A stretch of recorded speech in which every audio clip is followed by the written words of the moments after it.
Hello, everybody, and welcome to How to Pivot to Life Schooling with me, Julie Polanco of Julie Naturally. I'm so excited you're here. Let's get started. Hi, everybody. I'm Julie. I'm going to tell you a little bit about myself and my family and my homeschool journey so you can learn a little bit about me before we get started. So I am the mom of 4 kids. I have been homeschooling all along. My oldest, as you can see in the picture, she's the blonde and she's 20. And my oldest son is 18. My younger daughter is 14 and my youngest son is 12. I talk a lot about my journey with these 4 in my book, God's Schooling, How God Intended Children to Learn. So you can, if you are interested in a more detailed account, you can check that out. We did not start out life schooling. We started out with unit studies that I created, and then we moved into curriculum when my second daughter was born, and that didn't last too long. Just probably about maybe 2 years we did that, and I quickly burned out on that and really hit a rock bottom with feeling depressed and really frustrated and wondering why I was even doing this homeschooling thing. And God really spoke to me and poured into me and showed me a different way. And that's when we came to life schooling, was when my oldest was around 8 years old.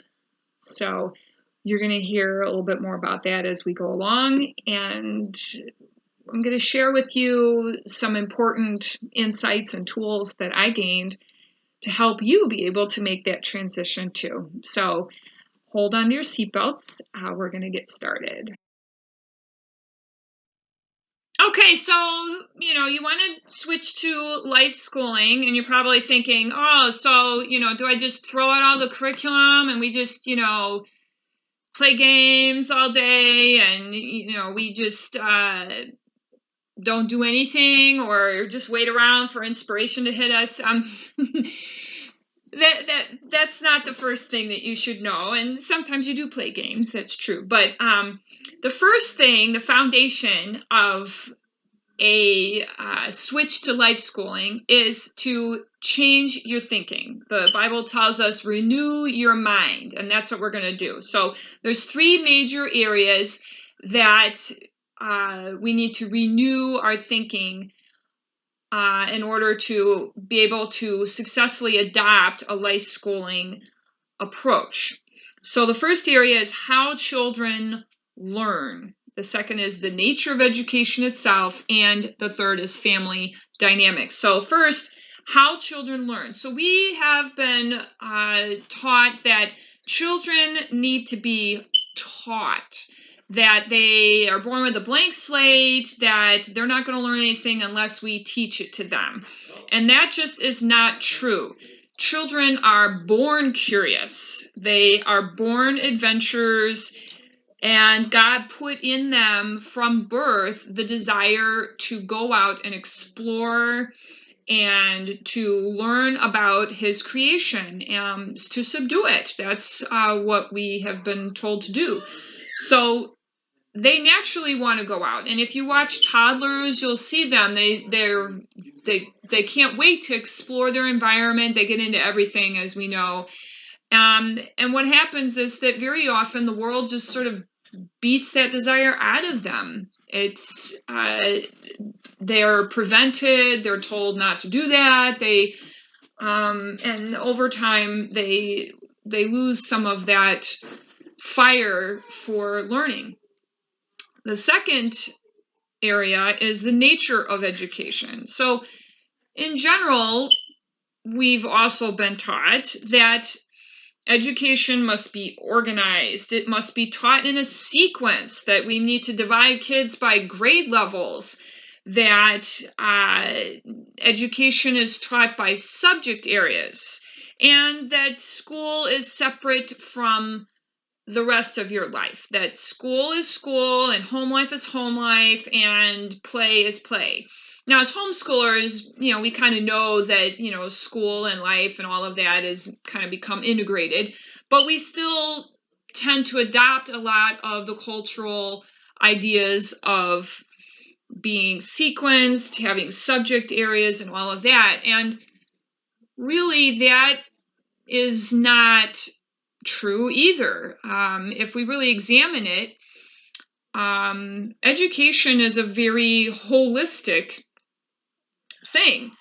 How many times have we found that history and science intersect, or art, history, and science intersect? That the sort of pulling apart the fabric of life into all of these separate areas to study isolated from how they're actually used and how they're actually overlap with other areas makes it more difficult in many instances to learn that subject area. So that's another arena where we need to renew our minds. And the third area is the family dynamics. We tend to have a very top-down view of how family and parenting should function. The parent tells the kid what they need to know.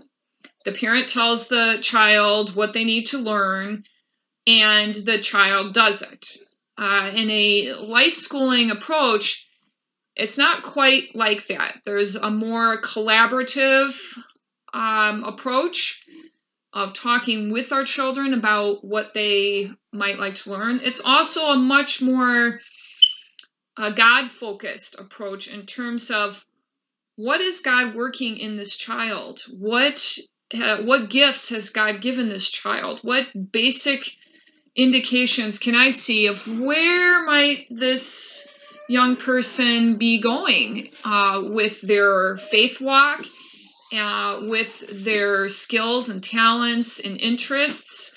All of those things are indications of where God is taking this child on their journey towards adulthood. And we need to collaborate with the Lord on that, even if it goes against what society tells us a typical 10-year-old needs to know, or a typical 14-year-old needs to know. We need to be more in tune with what God is doing in that child's life, and what God is doing with our family as a whole in the journey that we're on together, than what society would tell us is important, because they don't know what God has in store for that child. Only God knows. So those are some areas that we need to renew our mind in. And in the next slide, we're going to talk a little bit about how that happens, because it sounds very overwhelming. Gosh, this is what I grew up with. This is how I've come to understand how education needs to occur. And that's how the schools do it. That's how our neighbors do it. That's how a lot of other homeschoolers do it. And so that's what we think is how it's just done. And all of that needs to be taken and questioned. And we need to renew our minds with that. Hi, so after that last slide, you're probably thinking, oh my gosh, how am I going to transform my thinking? How am I going to renew my mind after 13 years of brainwashing by the public school system, and even being surrounded by a lot of other homeschoolers who still follow that same system? How am I going to do this? Can you please give me some tips? So I am going to give you some tips. And basically what we need to do is replace those myths with truth. So how do we do that is, first of all, we take a look at the things that we tell ourselves. So we don't often think about what we think about. But that's the first thing, is to think about what you think about. Really examine your thoughts. What kinds of things are you telling yourself about education, about your children, about how you should be interacting with them, what they should be learning. Examine those things. Write them down if you need to. The second thing is to take a look at what you're reading. Maybe you're not reading anything having to do with education and you're just following along with what other homeschoolers are doing, or following along with what you've known yourself from your own educational experience. Well, you can replace some of your thoughts about education in your long years, like myself, of brainwashing by the public school system with thoughts from other experts and people who espouse a more natural approach to learning. That can be books by folks like John Taylor Gatto or some of the early John Holt books.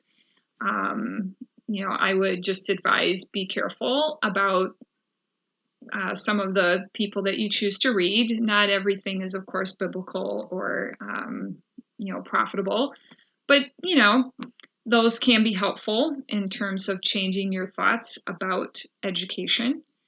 And also taking a look at the speakers on this conference and read their blogs, read their books, and that can also help you to transform your thinking. And related to that is surrounding yourself with people who are going to help you make that transition. Don't surround yourself with people who don't think like you, who are going to cause you to doubt, who are going to stir up feelings of guilt or feeling frustrated or feeling doubtful or bad about choosing a life schooling approach. Surround yourself with people who are doing things that way, who have experience with that. Again, looking at the speakers at this conference, take a look at their Facebook groups and their blogs. Maybe you subscribe to some of those people. Take a look at other folks that you might find online if you're not able to find like-minded people in your area. That can help give you a sense of camaraderie. It can give you a source of encouragement and a source of wisdom about how to make this work. And fill your mind with renewing thoughts that will help give you confidence. Another thing to think about is to choose intentional collaboration with your children. Talk to them about what they want to learn about. Talk to them about things that they feel drawn to or things that they're curious about. Maybe you already do that.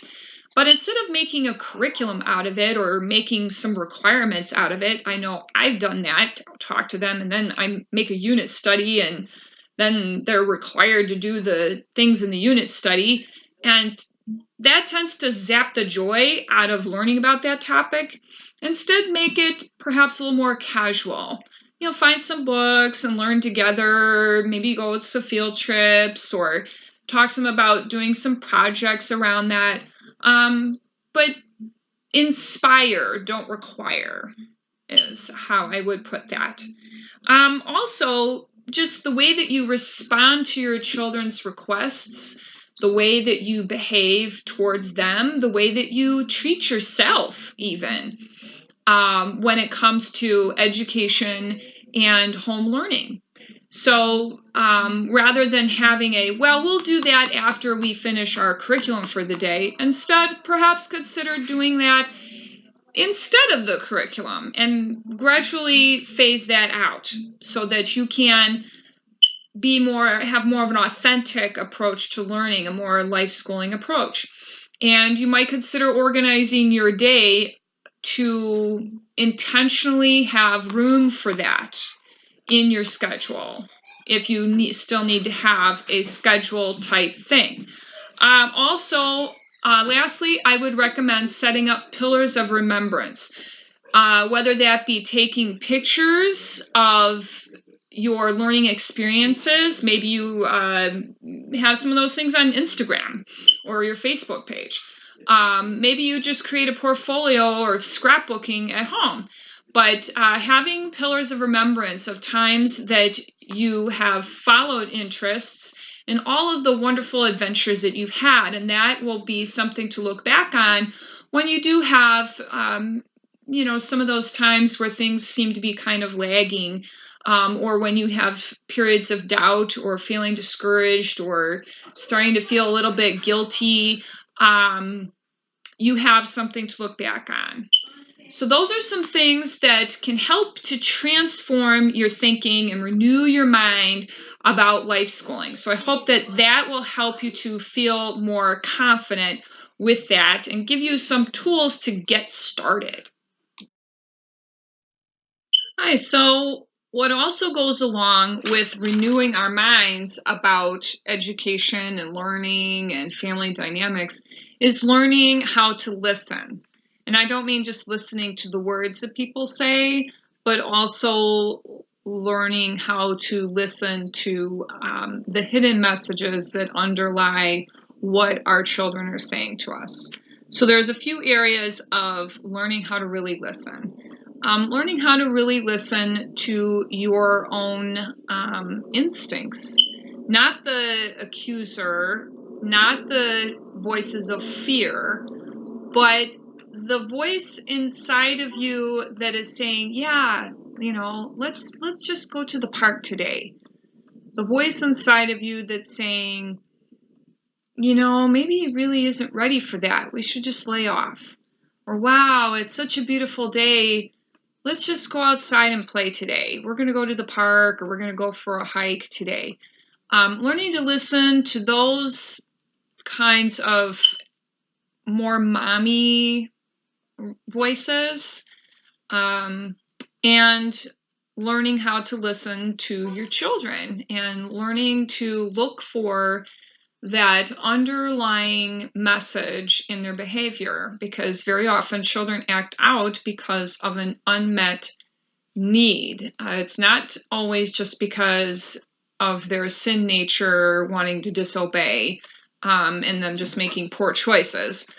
Sometimes their acting out is to bring attention to something that you're not paying attention to. I know that has happened to me, and it brought a lot of conviction and change, because it forced me to take a look at some of the things that I was doing that were exasperating that child. And, the Bible tells us, don't bring our children to exasperation. And the third area is listening to the Holy Spirit. A lot of us start homeschooling because we feel called to it by God, or maybe we're homeschooling because the public school wasn't working out. Maybe we're doing it because of bullying or an unsafe school. But God has a plan for your family and your homeschool and your children. And He wants to speak into your life every day.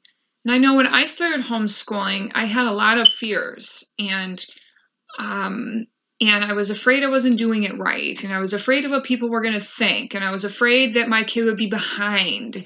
I was afraid they were missing out on something. And, all the while, God was whispering in my ear, you need to just relax. You need to just relax. You need to let me lead your homeschool. You need to let me lead. You need to let me be the Lord of your day, be the Lord of your homeschool. And I thought that's what I was doing by keeping them home and by obeying the Lord and bringing them home. But He wanted to do more than that. And I'm betting He wants to do more than that in your home too. And that's why you're even watching this workshop. We need to learn to listen to that still small voice that is the Holy Spirit while we're learning to renew our minds. Okay, so now we're going to start to get into a little bit more of the nitty-gritty. So we are laying a foundation, and now we're going to build on that foundation with 6 key principles of successful life schooling. These are also sort of abstract ideas that aren't going to tell you what to do on a daily basis, but are principles that need to be embraced in order for your transition to be successful. Some of these things you might already be doing as a homeschooler. I mean, you're already actively involved, no doubt. You're already relationship focused, no doubt, as well. And most homeschoolers are trying to cultivate a lifelong love of learning. So, you're already doing some of these things. We're just going to kind of shift our focus a little bit on these principles.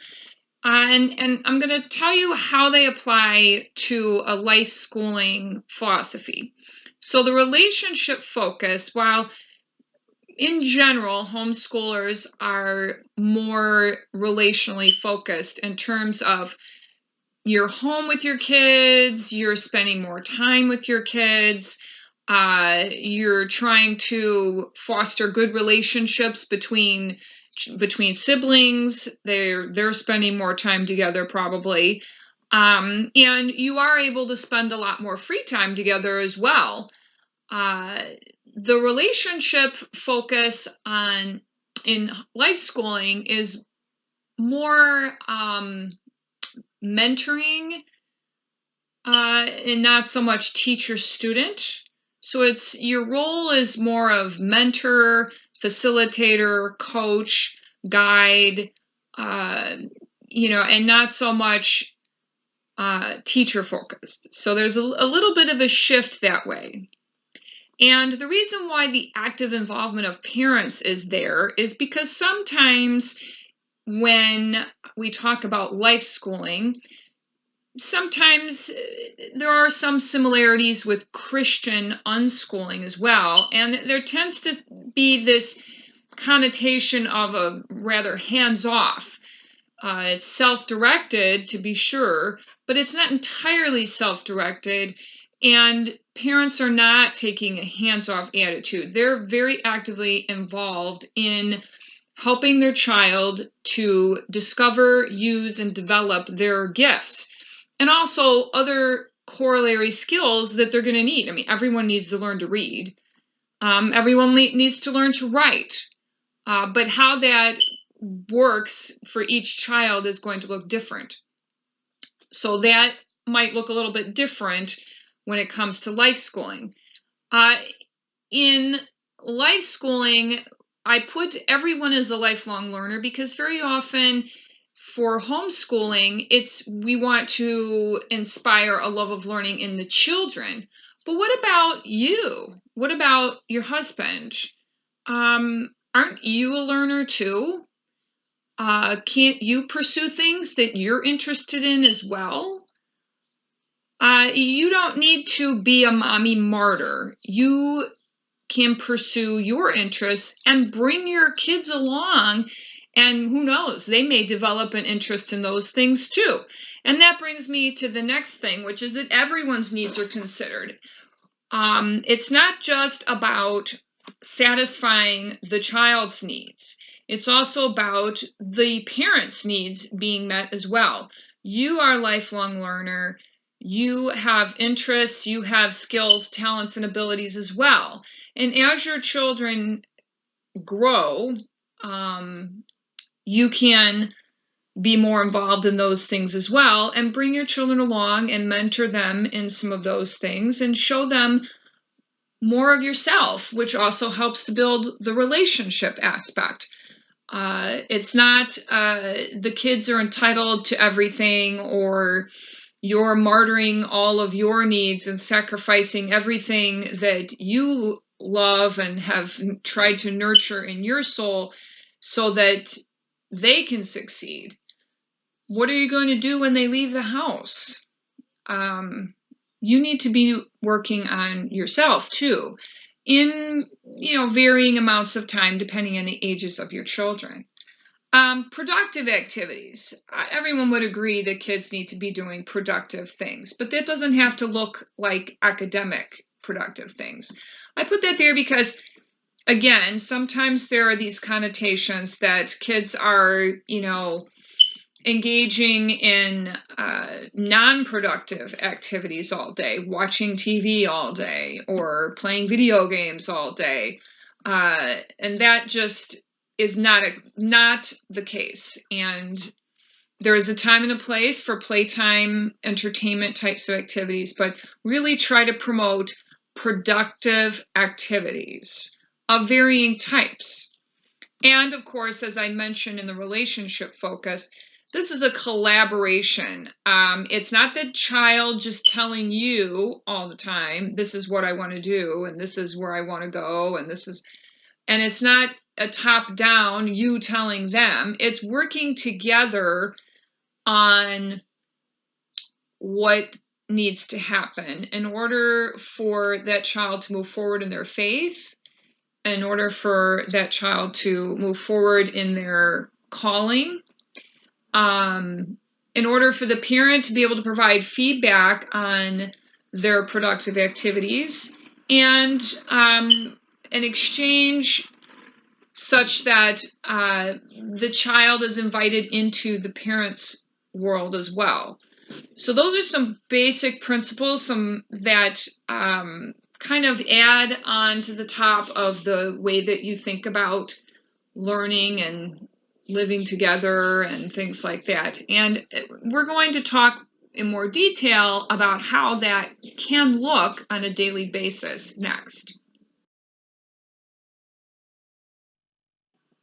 Hi, so now you're probably wondering, okay, when do we get on to the good stuff? I want to know how you actually do this in real time. So now we're going to get to it. We're working on the thinking and all of that, but now it's time to get on to the practical stuff of it.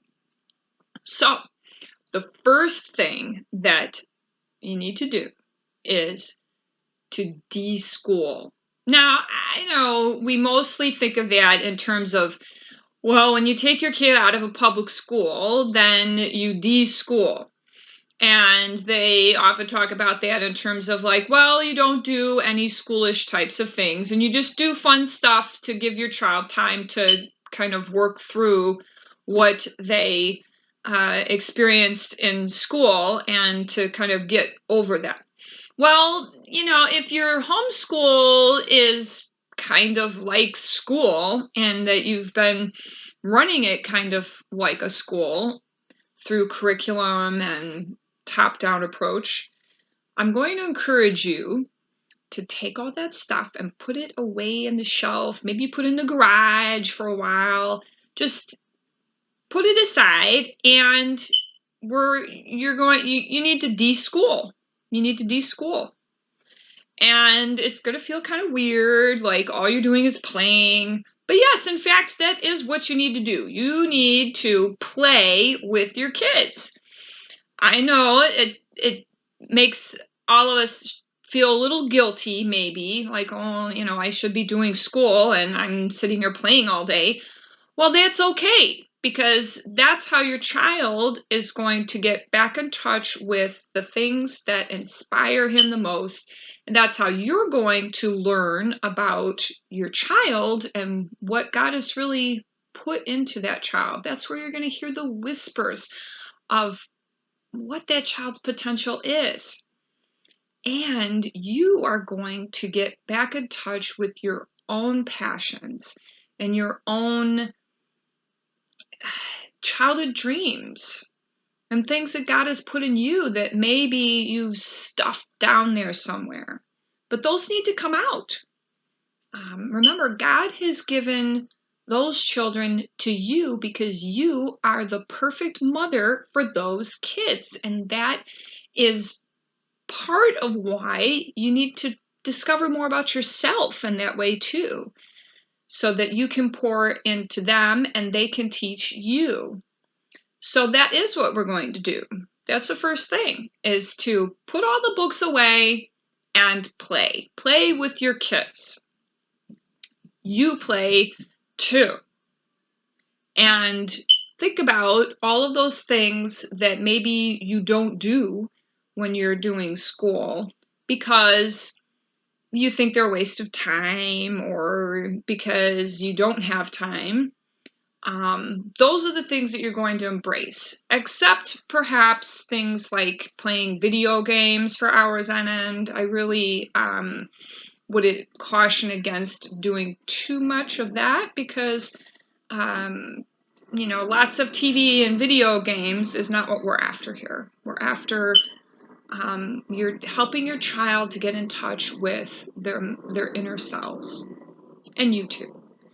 And then the third part of embracing a life schooling approach is to live a full life. Live a full life that's not dictated by school, but that's dictated by what is meaningful and purposeful, what is productive, what serves others, what serves the members of your family, what helps your community, your church.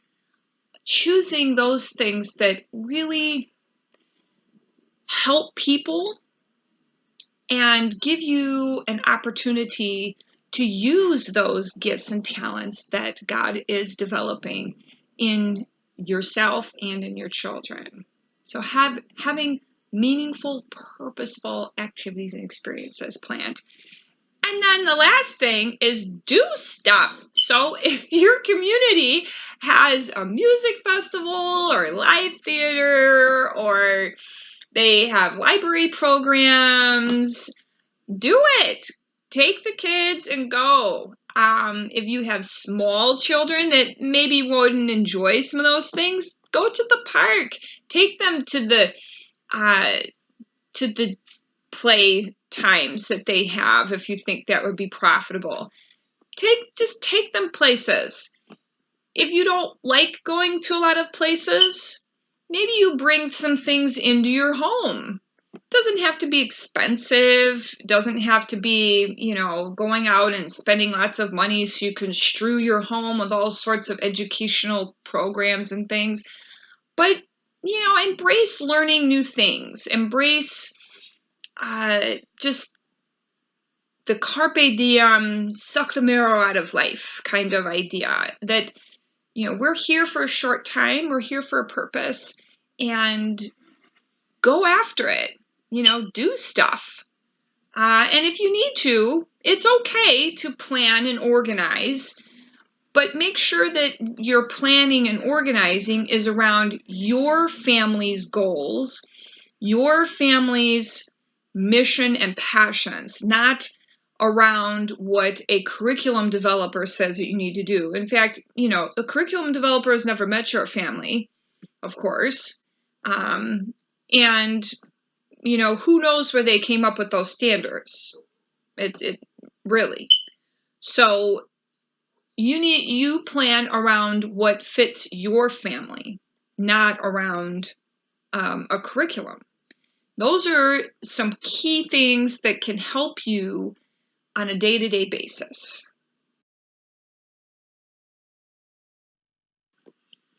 So it's time to wrap it all up. I hope that I've provided some help to you in making the transition from a curriculum-based approach to a more life schooling approach.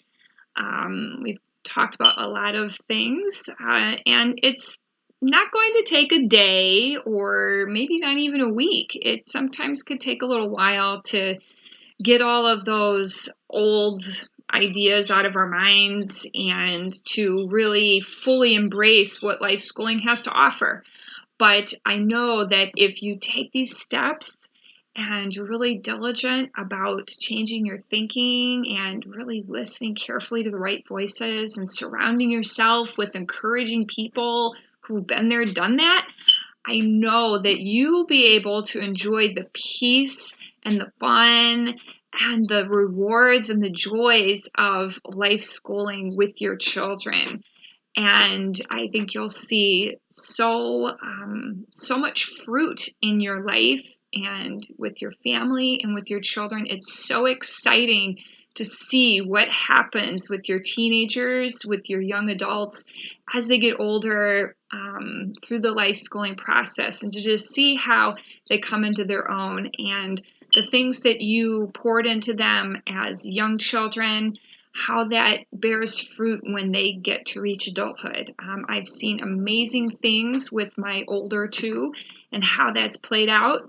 And I'm beginning to see the glimmers with my younger two children also. And I know that you will see some amazing things as well. So I just want to encourage you to get started as soon as you can, and don't be afraid. God has amazing things in store for you and your children.